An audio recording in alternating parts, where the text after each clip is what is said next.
साहेब मागे ना मागे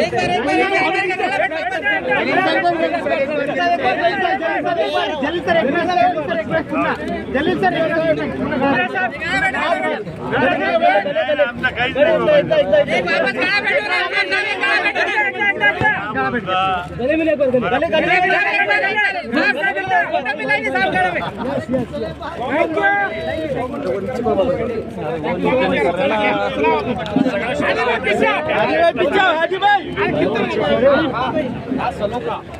एक मिनट दादा दादा दादा किसकी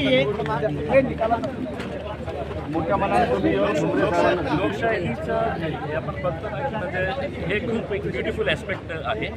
जेव्हा लोकांना मला मतदान केलं होतं आता 5 वर्षांनी लोकशाही भुमरे साहेब त्यांना मतदान केलेलं आहे. आम्ही वेगवेगळ्या पार्टीचं असू शकतो पण मित्रता असतं आणि ते मित्रता जपायला पाहिजे, सगळ्यांनी जपायला पाहिजे. विकासासाठी सहकार्य करायचं नक्की 100%.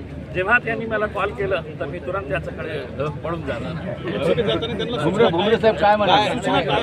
अली भाई थोड़ा पीछे लो ना, आपको वाइड है ना, तो तुमच्याकडून राहिले तुम्ही त्यांना पीछे मोबाईल आ रहा है यार आपका.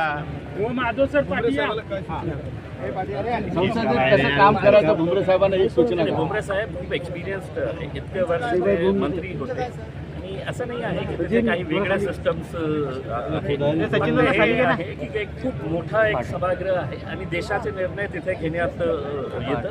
आणि माझी अपेक्षा हेच आहे की या जिल्ह्यामध्ये खूप काही करण्यासारखं आहे. जे काम अर्धवट राहिलेले आहे नक्की ते भुमरे साहेब पूर्ण करतील आणि जिल्ह्याच्या विकासासाठी जेव्हा जेव्हा त्यांना माझी गरज लागेल आम्ही सगळं एकत्र येऊन आम्ही जिल्ह्याच्या विकासासाठी काम करू. भुमरे साहेब काय म्हणाल? शुभेच्छा दिल्या, मोठ्या दिल्या. जलील साहेबांनी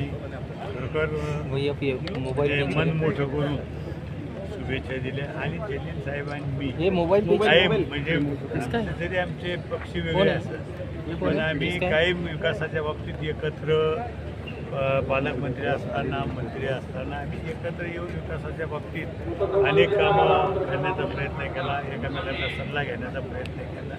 म्हणून मला असं वाटतं की साहेब यांना सुद्धा 5 वर्षाचा चांगला त्याचा सुद्धा फायदा निश्चित झाल्याशिवाय साहेब मला मी सांगतो की मन मोकळे माणूस आतापर्यंत पाहिलं आजच नाही बोलत.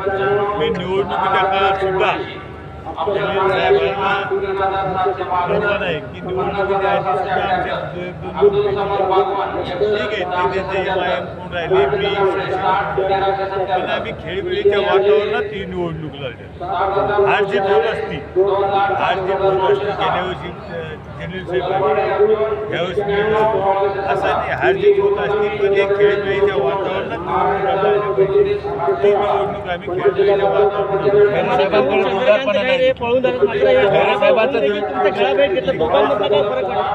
खैरे हा माणूस आहे का?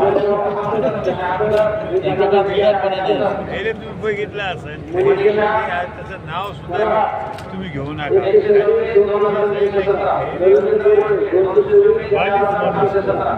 याच्यापेक्षा काय सांगेल याच्यापेक्षा माझ्याकडे शब्द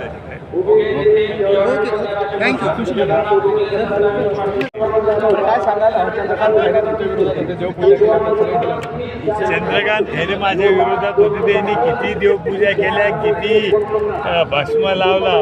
हे जनता माझ्यासोबत आहे, जनता जनार्दन माझ्यासोबत आहे. म्हणून मला सांगायचं की खैरे काय करतो याला काय अर्थ नाही. इम्तियाज जलील देखील होते, दोघांमध्ये लढत झाली. जसं तुम्ही म्हणाले होते की खैरे आमच्या लढतीत नाही, तसंच निकाल कुठेतरी पाहायला मिळतो. मी पहिल्यापासून सांगत होतो की इम्तियाज जलील साहेबांची आणि आमची फाईट होईल पण तसंच घडलेलं आहे आणि खैरे हा नंबर 3ला गेलेला आहे. मी वारंवार सांगत होतो की खैरे हा माझा स्पर्धक नाही, स्पर्धक माझे इम्तियाज जलील आहे, राजकीय स्पर्धक. आणि तसंच घडलं. बरं, कितीची लीड मिळेल आता निकाल येणार आहे? 1.25 लाख. अधिकृत घोषणा बाकी आहे. अधिकृत घोषणाबाजी आहे बाकी आहे पण 1.25 लाखाच्या पुढे लीड मिळेल. बरं, इथे मंत्री होतात, आता दिल्लीत जाणार आहात, तर तिकडे पण काही मंत्रिपद संधी मिळू शकते? नाही खासदार मध्येच मी समाधानी आहे. काय मला मंत्री वगैरे काही व्हायचं नाही, मी खासदार याच्यातच मी समाधानी आहे. संदीपान भुमरे